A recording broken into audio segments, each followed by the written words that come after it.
something about this trip to Jordan just isn't adding up. Because this wasn't supposed to be a Sussex-style faux royal tour anyway, why are rumors swirling about Meghan Markle having some degree of power over the situation? So the question people are now asking is, was this originally meant to be a solo trip for Harry? And if so, why does their body language suggest tension instead of unity?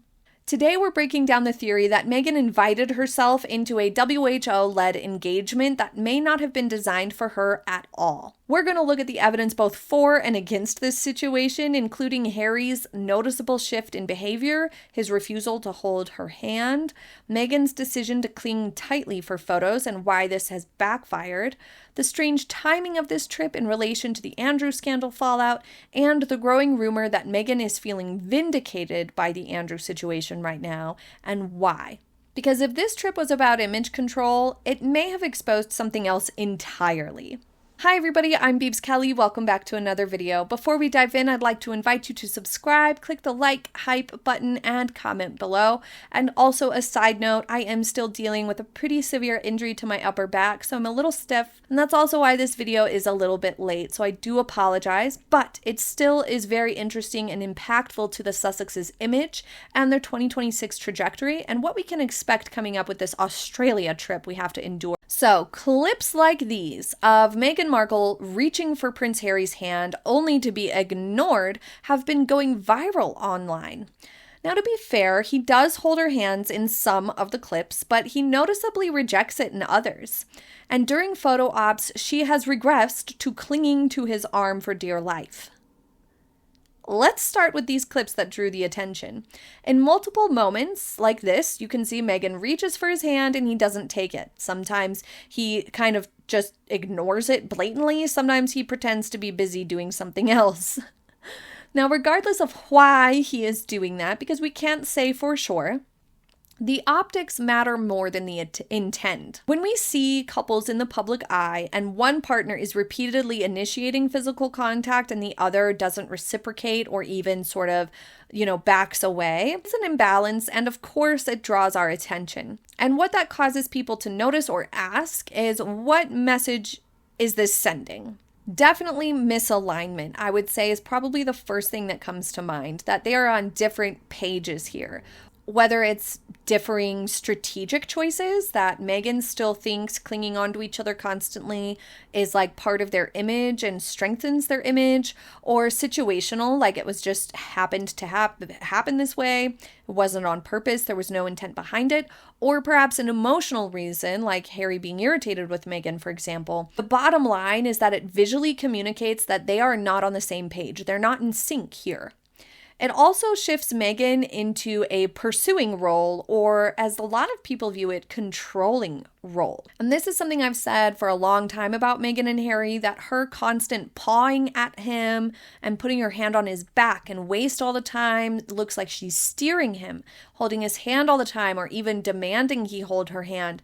This frames her as not only the one who's constantly seeking reassurance and validation, but also communicates an uncontrolled impulse to physically control the situation, and it validates the widespread consensus that she's high in narcissism. She's unnecessarily inserting herself.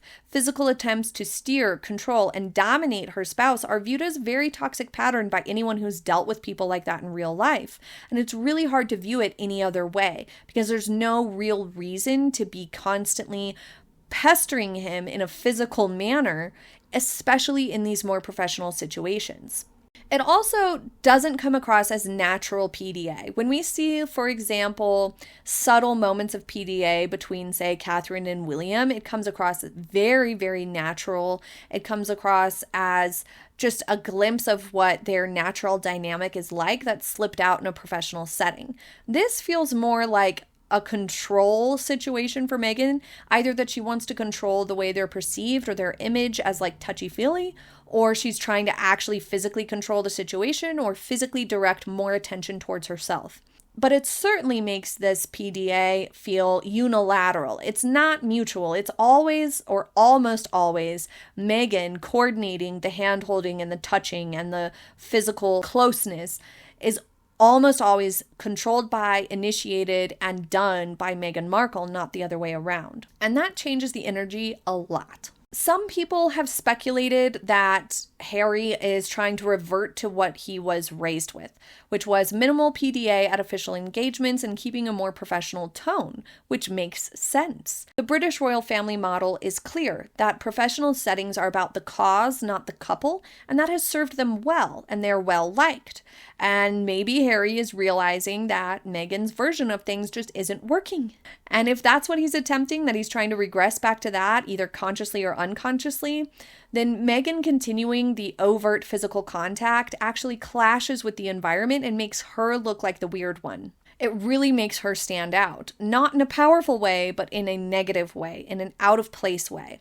And I've always said that this was one of her biggest mistakes. The clingy behavior doesn't align with her own desired pronouncements to be viewed as, a leader of independent women's empowerment and things like that. Then constantly clinging on to Harry and being really obviously concerned with that, it really doesn't align with that narrative. Those two things just don't get along, and it distracts in a very negative way. It makes her look bad, not because she's showing affection, but because she's not aware enough to understand that it's the wrong time or place to show affection, or the appropriate amount of affection in these settings. So here's another example of it, these group photographs. In formal diplomatic style images here, everyone is standing independently except Meghan. She repeatedly anchors herself to Harry's arm, and she's the only one who's doing something like this. It signals a few subtle messages visually here. Dependency, that she needs him as a positional reference point or is afraid to be separated from him, a territorial signaling that she's being possessive perhaps, or doesn't want to be cropped out of the photo, or wants to draw attention to her and Harry, because we notice immediately the difference between Meghan and Harry here and everyone else in the picture. So it makes them stand out more, but that feels like a shallow, negative way to steal attention when you should be there, and your presence there should be to draw attention to the group, not yourself. So it doesn't fit in with the purpose either, but it also creates hierarchy confusion. In a WHO structured event, no one is supposed to be the main couple or the main focus. It's about the mission, it's about the group. So this clutch of Harry's arm reframes it as more personal, and that's part of why it stands out to us. When you are the only person breaking the visual code of the room or the picture, people notice it. And the message these behaviors send undermines her very presence for being there, and it distracts from their alleged humanitarian mission. And here's the uncomfortable part. When Harry doesn't engage in the PDA back, and Meghan keeps trying, the subconscious viewer reaction becomes, why is she there? Not because she doesn't belong at humanitarian events, but because the dynamic makes her presence feel socially forced rather than organically integrated. Instead of projecting partnership or leadership or being there to be part of this, mission and really elevate the WHO agenda or mission or reason for being there, it projects contrast that Meghan seems like she's there in a personal capacity, tagging along with her husband to cling on to him for the duration of the event so that he's not alone or something, or so that she's not alone. I don't know, but it certainly doesn't make it look like Meghan is focused on the work at all. It makes it look like Meghan is focused on Harry and Harry's focused on the work. Like a wife coming with a spouse to a Christmas party. It gives that sort of a vibe. And in these high-level settings, it just becomes all the more obvious and awkward. And here's where it gets even more interesting. What if the awkward hand moments aren't about the relationship tension at all, but they're about the logistics of the situation? Because there's this theory floating around that Meghan wasn't originally supposed to be on this trip at all, which changes the entire frame of how we view these very moments. It takes us from thinking, oh, that's awkward, Meghan's being clingy and controlling and things like that. I wonder if Harry's regressing to try to save his image and he wants to be seen as more professional in the humanitarian space. It shifts the focus then to, wait a second, did Meghan insert herself and that's why she's clinging onto him and why Harry's not responding because he's annoyed that she crashed his trip? Is that what's going on?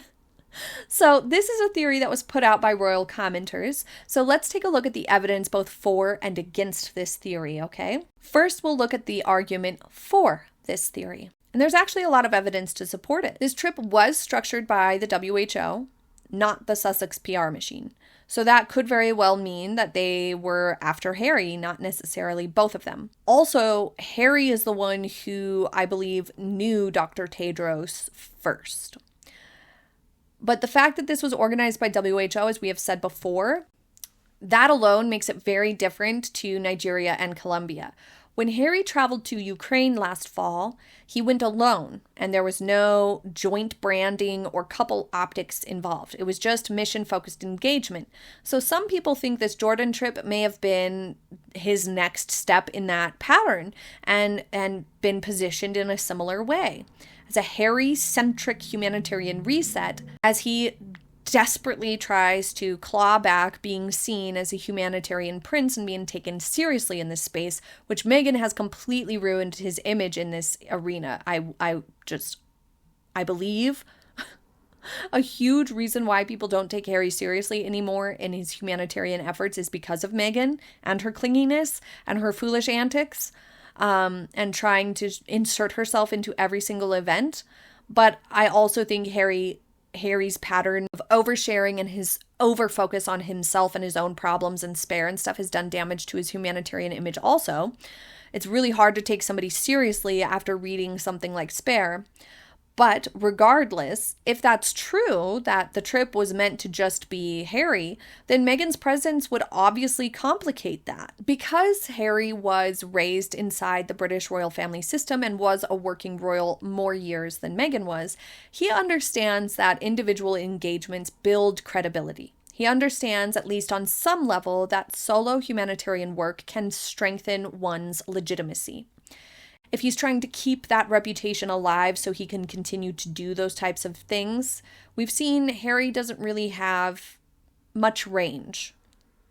So if he's trying to cling on to this and is recognizing the opportunities are dwindling, then keeping the spotlight tightly controlled would matter to him more and more if he's realizing this. Who knows if he is? But the evidence for the Meghan inserted herself into this trip last minute theory includes the physical vibe, that physical resistance that Harry's had to her, Harry's history of doing serious engagements solo when the optics matter, and the possibility that Meghan didn't want to be sidelined during a credibility building moment could be a good reason, and Harry's general sour vibe. You would think if it was a trip that he, knew Dr. Tedros and knew was coming up that he would have a better vibe. More like he did in Ukraine, where the reporter, although was being incredibly sycophantic, said that Harry was more relaxed and amiable. Then in this situation, he came across downright cranky. So if this was a dynamic that he didn't expect and was annoyed with Meghan, then that could explain his cranky demeanor for sure. But now let's take a look at the evidence against this theory. High-profile trips like this don't just gain a surprise guest at the last minute. WHO would have to know exactly who is coming well in advance. Security, scheduling, and media coordination are definitely locked in ahead of time, so it's unlikely that she could simply crash a diplomatic trip without a formal inclusion too close to the date of the trip occurring. There's also the possibility that this was intentionally positioned as a unified front from the beginning, especially given the renewed scrutiny surrounding Archewell philanthropies. A visible, intact couple presentation would serve both of them and Archewell philanthropies strategically. And we also have to consider just the simple fact that Harry might not be resisting Meghan specifically. He may just be resisting the old hyper PDA branding because it didn't work. And he did have years working with the royal family. He isn't the most aware human being, but he does fixate on Prince William and therefore surely can plainly see that William and Catherine's body language is very confident, self-assured, and independent while still being united. And they're hugely popular. People love them, and their relationship is pure goals. So it would make sense that Harry might try to copy that situation. So do you think Meghan tried to force her way into a Harry-oriented trip or a Harry solo trip? Or do you think that they are just trying to recalibrate their public strategy and it hasn't quite kicked in yet? because depending on which interpretation you choose, the same footage tells two completely different stories. But the theories around this trip have actually become increasingly unhinged, quite frankly. If you really want to see how far this speculation goes, there's a theory that this entire Jordan trip was strategically timed to land just days after Andrew's arrest. That theory falls apart under even the lightest scrutiny. This rumor claims that the motives would have been to shift the media focus to signal moral contrast or to capitalize on perceived scrutiny of the royal family. None of that really holds up, though. Here's why. This was a WHO organized event. The Sussex PR agenda would have had zero power over the timing. It was arranged weeks, if not months, in advance, and there's no rational incentive for the Sussexes to try to align their timing in this manner. Why would Harry and Meghan want their humanitarian appearance to be tethered to scandal energy? They wouldn't. That would contaminate the optics instead of elevate them. For that theory to be even a little bit true, it would give the Sussexes infinitely more power than they possess. They have no control over the timing of the Andrew situation, nor the WHO scheduling. Since their donation was initiated in September, we can infer that discussions and pre-planning of this trip began shortly thereafter, which means it was in motion long before announcements or Andrew's arrest, which makes the "they timed it" theory just absolute horse hockey. It's not structurally plausible. And this leads to the final and honestly most interesting development. There's now press circulating that Harry and Meghan didn't leave the royal family because of the work, they left because of the people. And that Meghan feels vindicated by Andrew's arrest, so much so that it could pave the way for a major UK return. Let's unpack that really quickly, because this narrative raises more questions than it answers, quite frankly. When a new framing suddenly appears in multiple outlets at once, it usually originates from somewhere strategic.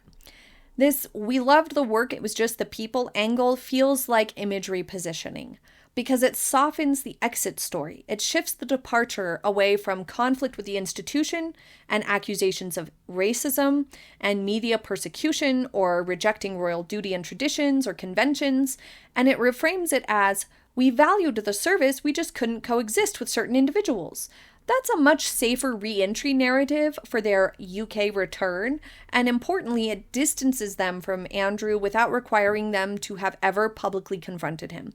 It's moral positioning by association, and we'll circle back to this part of the story in just a moment, but the other part of this story that's circulating about Meghan feeling vindicated is perhaps the most bizarre. Andrew's arrest has absolutely nothing to do with Meghan, and so this is exactly where this story starts to wobble, in my opinion. She has never publicly positioned herself as connected to this situation or having an opinion on this situation. She has not led for advocacy on this issue. She did not frame her exit around Andrew. The royal family institutionally has distanced from Andrew before this all went down, and the Sussexes were already geographically and operationally removed before this went down. So vindicated from what? Vindication implies I warned you about this. I stood up against this before. I suffered because of this. And none of that is true. The history of Harry and Meghan's brief royal days never had any mention of Andrew being in the realm of problems whatsoever. He wasn't even very active within the royal family at the time. There's no documented through line connecting her departure to Andrew's conduct whatsoever, which makes this vindication angle feel much less like substance and more like a tabloid escalation layered onto a PR whisper to try to soften Harry and Meghan's image somehow and ride on the coattails of Andrew's scandal, try to solidify Harry and Meghan on the right side of the Andrew situation to try to soften their image a little bit. But the "not the work, it's the people" reframe is super weird as well. And this is actually the most revealing part of this situation, because we've heard multiple origin stories of their exit, of Megxit. It was the press, privacy, independence, mental health, lack of support, institutional bias, isms. Now it's the people? And more specifically, retroactively implying Andrew was part of the problem? That's really difficult to reconcile.